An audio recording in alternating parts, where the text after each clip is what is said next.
जो मुनमुन दत्ता थी वो उस वक्त थी नहीं मॉक शूट में, कोई दूसरी एक्ट्रेस थी। तो जिसपे पहले तो ऐसा था कि हम सारे लट्टू है उनके पीछे। See we all want her to come back obviously, लेकिन ये अगेन रील से ज़्यादा रियल लाइफ बहुत ज़रूरी होती है। एक्टर का आप बाहर कैसे निकालोगे ना, हर चीज़ आपको डायरेक्टर या राइटर नहीं बताएगा। सभी जगह से सास बहू ड्रामा आ रहे थे, उसमें तारक मेहता ने जन्म लिया था। गर्मा गर्म डोसा आता है ना तवे पर से, वैसे सीन आते हैं हमारे यहाँ परफॉर्म करने के लिए। कवि कुमार आज़ाद जी, उन्होंने बहुत मेहनत की थी उस समय। शो के पहले से हम लोगों ने एक शो साथ में भी किया था, इनफैक्ट उसी ने मेरा नाम सजेस्ट किया था इस शो के लिए। Sir thank you so much, आपने शूट के बीच में हमें इतना टाइम दिया।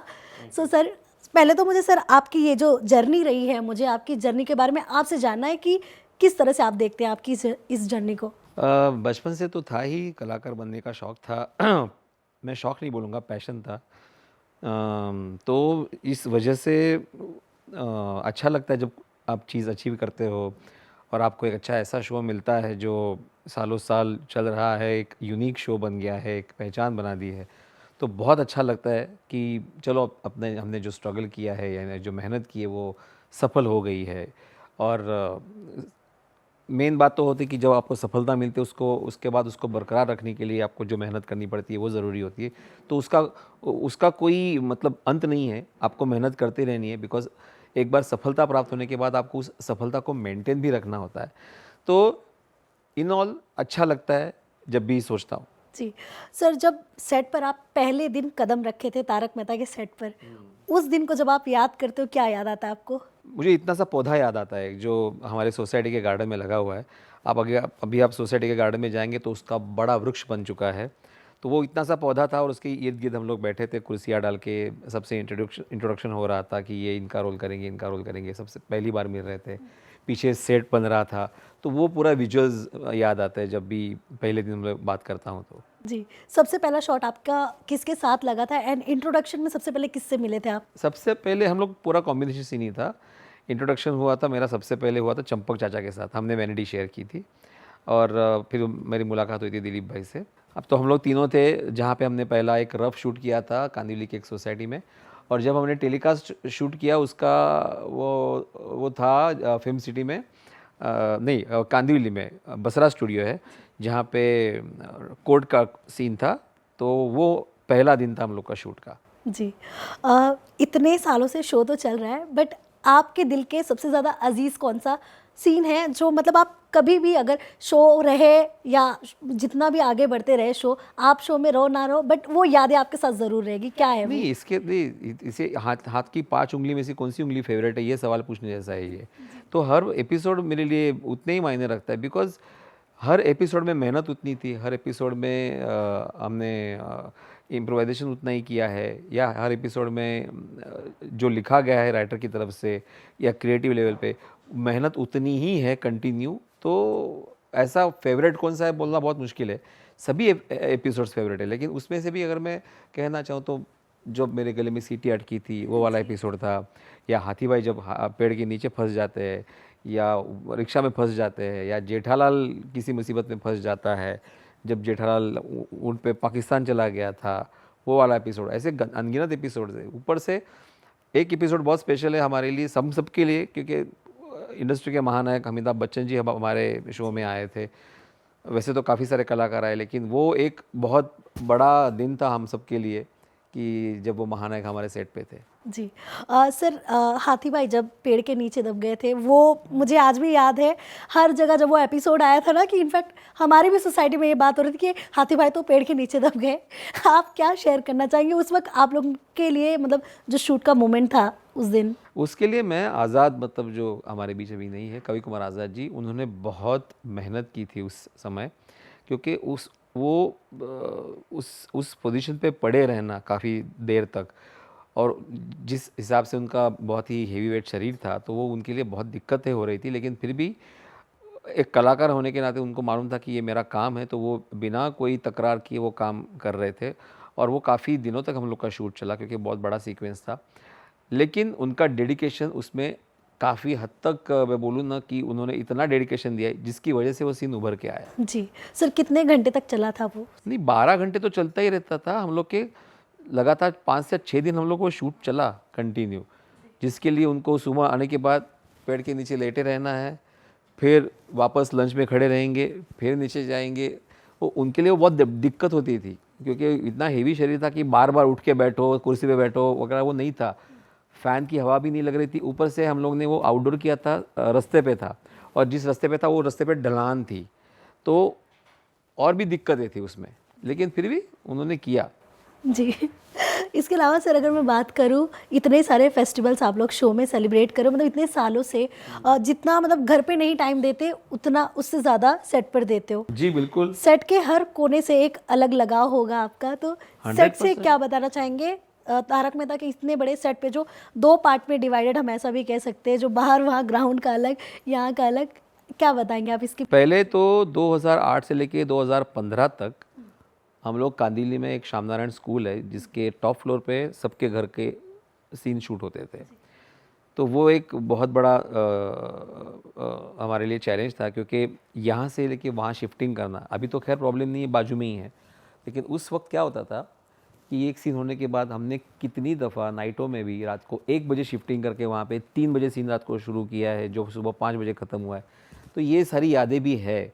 और वहाँ पे मेकअप रूम के नाम पे बहुत छोटे छोटे रूम्स थे, लेकिन कभी भी किसी ने भी कोई तकरार नहीं की। आज भी हम लोग, मैं, दिलीप भाई, श्याम भाई, अमित भाई, हम 4 जन एक ही मेकअप रूम शेयर करते हैं। आज के दिन भी हम लोग को कोई ऐसे अलग रूम चाहिए, ये मैं इसमें नहीं रहूँगा, ऐसा कोई नहीं है। हर कोई आर्टिस्ट बिल्कुल भी एडजस्टेबल है, और उस हिसाब से प्रोडक्शन ने भी सबको रखा हुआ है, हर एक की डिग्निटी मेंटेन की हुई है यहाँ पे। और बहुत ही मिलजुल के वो काम उस वक्त जो होता था, आज से 15 साल पहले, 10 साल पहले, वो ही आज भी हो रहा है। जी सर, कैरेक्टर में हो आप, 17 साल से ज़्यादा हो गए, भीड़े के गुण ज़्यादा अंदर आ गए आप, या फिर घर पे जाते हो आप तो ऐसा फिर? नहीं कह सकता मैं, क्योंकि मैं लकीली, हम कलाकारों को स्विच ऑन स्विच ऑफ करना आता है। तो जब भी आता हूँ मैं, ऑब्वियसली जैसे कुर्ता जीन्स पहन लिया, मैं भीड़े बन जाता हूँ। लेकिन उसके बाद मुझे मालूम है कि मुझे मंदार बन के ही रहना है। नो, मैं मंदार इतना कंजूस है नहीं जितना भीड़े है, लेकिन भीड़े भी कंजूस नहीं कहूँगा मैं। भीड़े की वो सोच समझ के खर्चा करने वाला बंदा है, वो प्रिंसिपल वाला बंदा है, उसकी बेटी है, उसकी शादी करानी है, तो उसको जिम्मेदारी वाला बंदा है वो, तो वो बेफिजूल के खर्चे नहीं करता। लेकिन ऐसा नहीं कि वो कंजूस है, वो जहाँ पे ज़रूरत है वहाँ पे खर्चा करेगा। अभी पूरे सोसाइटी में सिर्फ भीड़े के पास ही गाड़ी है अगर देखा जाए तो।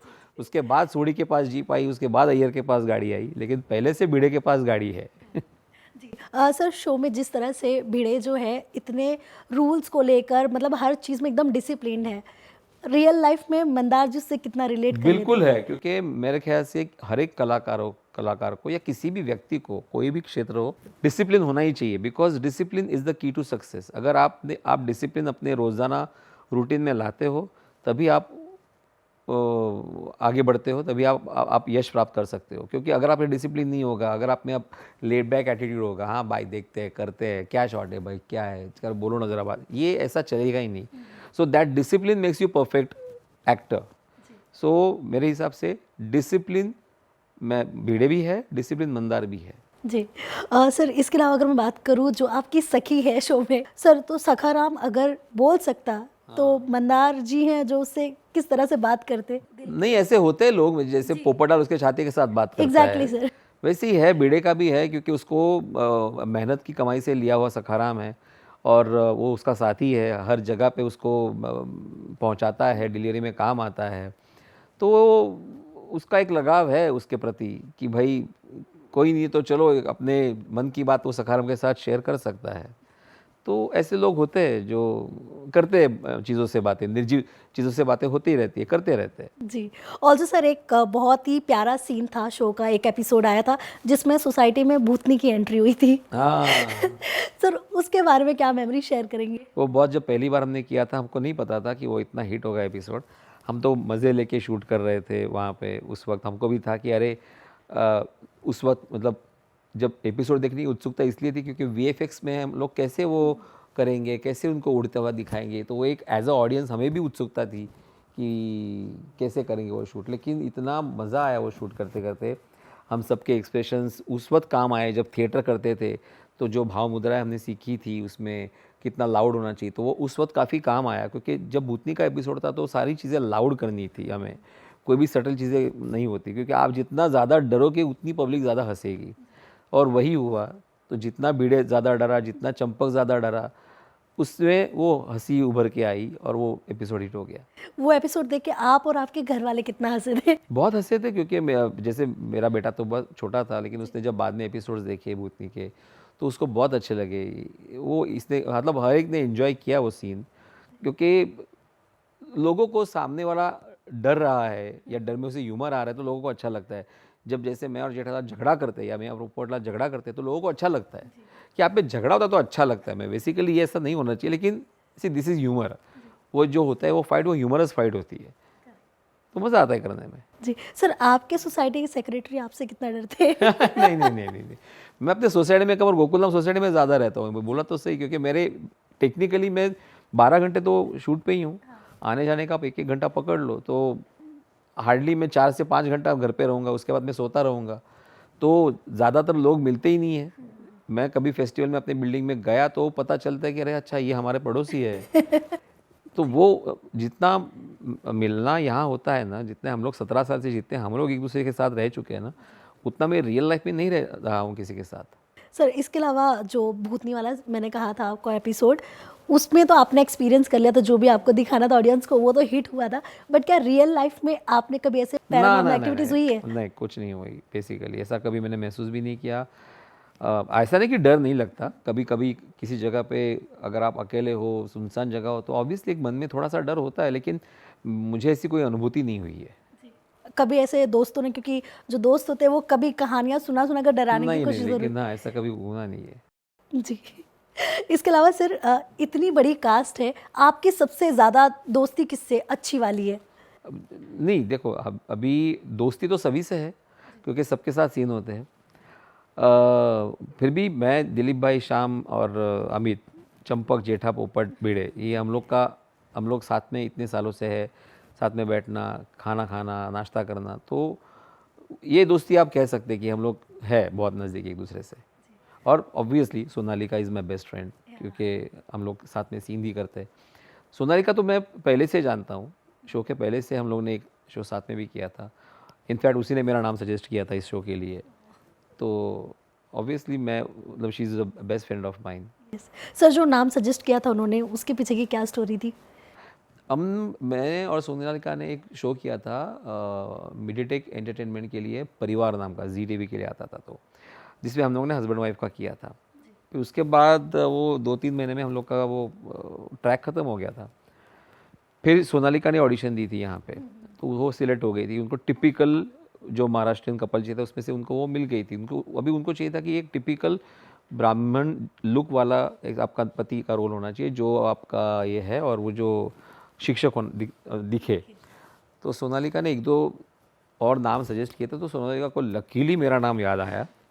हम लोग टच में थे हालांकि, तो उसको लकीली मेरा नाम याद आ गया। और मैं उस वक्त इंदौर में था, तो मैं आकर फ़्लाइट पकड़ के मैं यहाँ पे आया और मैंने ऑडिशन दिया। उसके बाद उनको अच्छा लगा आसित भाई को, उनको जो टिपिकल लुक चाहिए था वो मिल गया। सर आपने जो भी मॉक शूट किया होगा वो याद आता है आपको, जब पहली बार आप तारक मेहता से? बिल्कुल। क्या था इसमें बबीता जी पूरी अलग थी। जो मुनमुन दत्ता थी वो उस वक्त थी नहीं मॉक शूट में, कोई दूसरी एक्ट्रेस थी। तो जिसपे पहले तो ऐसा था कि हम सारे लट्टू हैं उनके पीछे, लेकिन बाद में सब चेंज हुआ। खाली सिर्फ Jethalal he has a soft corner for Babita. हम में से किसी का सॉफ्ट कॉर्नर नहीं है, ऐसा बाद में तय हुआ। तो पहले जब मॉक शूट किया था तो ऐसा था कि भाई हम सभी अरे वाह बबीता जी आ गई, बबीता जी आ गई, ऐसा था। मॉक शूट में था ऐसा, लेकिन बाद में वो निकल गया। सर आसित सर के साथ आपकी पहली जो बातचीत हुई होगी वो क्या थी? अरे आसित भाई के साथ मतलब पहली बात तो जब भी मैं आया था ऑडिशन देने के बाद, वो मुझे मिले थे पर डे की बातचीत करने के लिए। तब एक प्रोड्यूसर एक एक्टर को मिला था। उसके पहले जब मैं लैंड हुआ था पीले पार्ले, तब भी उनका ऑफिस सामने ही है ना, तो मैं डायरेक्ट उनके ऑफिस में चला गया था। तो उन्होंने ऑफिस में बिठाया, बोला कि अरे हाँ ऐसा ऐसा है, धर्मेश भाई है डायरेक्टर हमारे, तो कांदिवली में जाके आपको ऑडिशन देना है। बोला हाँ ठीक है मैं जाके देता हूँ। तो वो मेरी पहली मुलाकात थी। हालांकि आसित भाई के ऑफिस में मैं एज अ स्ट्रगलर भी जा चुका हूँ पहले, लेकिन उस वक्त काम नहीं था, खाली जाके एक मिलना। उस वक्त वो ज़माने में फ़ोटोज़ देना वगैरह चलता था ना, अभी ऑनलाइन ऑडिशन तो थे नहीं। तो मैंने फ़ोटोज़ दिए हुए थे बहुत पहले। सारथी जब उनकी शो चल रहा था, सारथी हो या दूसरा कोई शो, तो मैं फ़ोटो दे चुका था। लेकिन वो मेरी पहली मुलाकात थी जब मैं आया था। सर आज आपके पास नाम भी है, एक एक्टर को जो फेम चाहिए होता है हर चीज़ है, मतलब आप कहीं भी बाहर जाएंगे आपको हर जगह से अटेंशन मिलेगा। बट एक एक्टर की लाइफ में एक ऐसा भी दौर आता है कि एक्टर काम के लिए तड़प रहा होता है, कि मतलब सबसे कह रहा होता है कि हाँ भूख होती है काम की। सर उस दिन, मतलब वो दिन जब आप याद करते हो तो क्या बताएंगे आप? नहीं, वो मैं उस मामले में बहुत अपने आप को खुशनसीब समझता हूँ, क्योंकि एक्टर के लिए, क्योंकि एक्टर बहुत है इंडस्ट्री में, बहुत अच्छे अच्छे एक्टर्स हैं इंडस्ट्री में, लेकिन सबके पास काम नहीं है, सबको प्रूव करने का मौका नहीं मिलता है। काम भी भले ही मिले लेकिन प्रूव करने का जो मौका होता है ना, वो नहीं मिलता। तो वो बहुत, मैं अपने आप को खुशनसीब मानता हूँ कि मुझे एक ऐसा किरदार मिला निभाने के लिए जिस पे मैंने भी मेहनत की, मेरे निर्देशक ने भी मेहनत की, सभी ने मेहनत की उस पर। हमारे शो के जो क्रिएटिव है, आसिफ भाई है प्रोड्यूसर, उन्होंने खासकर ज़्यादा मेहनत की, क्योंकि मुझे याद है पहले उनको लग रहा था कि कैरेक्टर कुछ मतलब अभी पकड़ में नहीं आया है, लेकिन बाद में फिर उनका फेवरेट कैरेक्टर बन गया। वो मुझे अच्छा लगा कि भाई बाद में कैरेक्टर पकड़ में आ गया। तो वो उतना मौका देना, उतना पेशेंस रखना भी एक बहुत बड़ी बात थी, लेकिन अल्टीमेटली वो हुआ और अच्छा लगता है। पहला कॉम्प्लीमेंट क्या मिला था सर आपको आसिफ सर से? आसिफ भाई ने मुझे बताया था कि तारक मेहता जी को, ओरिजिनल राइटर जो अहमदाबाद में थे, उनका फेवरेट कैरेक्टर भिड़े है। तो ये मुझे कॉम्प्लीमेंट लगा एक्चुअली। इनफैक्ट आसिफ भाई के जो बेटे हैं ईशान, उनका भी पूरे सीरियल में फेवरेट कैरेक्टर भिड़े ही है। तो वो मुझे एज अ कॉम्प्लीमेंट लगता है एज एन एक्टर। सर आपको मतलब भिड़े की क्या क्वालिटी पसंद आती है मंदार जी को? वही डिसिप्लिन, वेरी मच डिसिप्लिन, सब कुछ टाइम टू टाइम होना चाहिए, the best quality. Sir industry में काफ़ी ज़्यादा बदलाव हो रहा है, बहुत ज़्यादा टेक्निकली भी बहुत सारी चीज़ें आ रही है, अब तो वैनिटीज़ वगैरह सब कुछ है। बट सर आप क्या बदलाव पॉजिटिवली देख रहे हो, एंड क्या वो चीज़ें आपको लगता है कि अच्छा हुआ ये चीज़ बदल गई है फीमेल्स के लिए भी? आपके सामने भी आपने देखा होगा, इस शो से पहले भी आपने काम किया है, बहुत सारी चीज़ें। मतलब इंडस्ट्री में अभी मैं ओवरऑल एक बात बोलूँ तो काफ़ी सारा डिसिप्लिन आ चुका है। वर्किंग आवर्स रेस्ट्रिक्टेड हो गया, जो दिए हुए हैं उसी में है। पहले 15 16 घंटे काम होता था, बहुत ग्रांटेड लिया जाता था पूरे यूनिट को, नॉट ओनली एक्टर्स, क्योंकि एक्टर तो काम कर ही रहा है, यूनिट भी उसके साथ काम कर रहा है। तो लेकिन उसमें अभी थोड़ी सी तब्दीली आई, थोड़ा सा बदलाव आया है कि अभी सब काम अभी टाइम टू टाइम हो रहा है, उसमें कोई प्रॉब्लम नहीं है। एक बात है, कट टू कट चीज़ें काफ़ी आ गई है अभी, बहुत कट टू कट हो गया। मतलब आपको, मतलब जैसे गर्मा गर्म डोसा आता है ना तवे पर से, वैसे सीन आते हैं हमारे यहाँ परफॉर्म करने के लिए, ऐसा वो थोड़ा सा एक अभी बदलाव आ गया है। पहले कैसे, पहले डेली सोप नहीं था, अभी तो और भी ज़्यादा चैलेंजिंग हो गया टीवी के लिए, क्योंकि OTT आ गया है कंपटीशन में। तो टीवी को अपना वो बरकरार रखने के लिए एक तगड़ा कॉम्पिटिटर आ गया है मार्केट में। तो वो चीज़ें भी होती है, क्योंकि ये सारी गणितें जो होती है, सारा गणित जो होता है वो TRP पे अभी निर्भर हो गया है।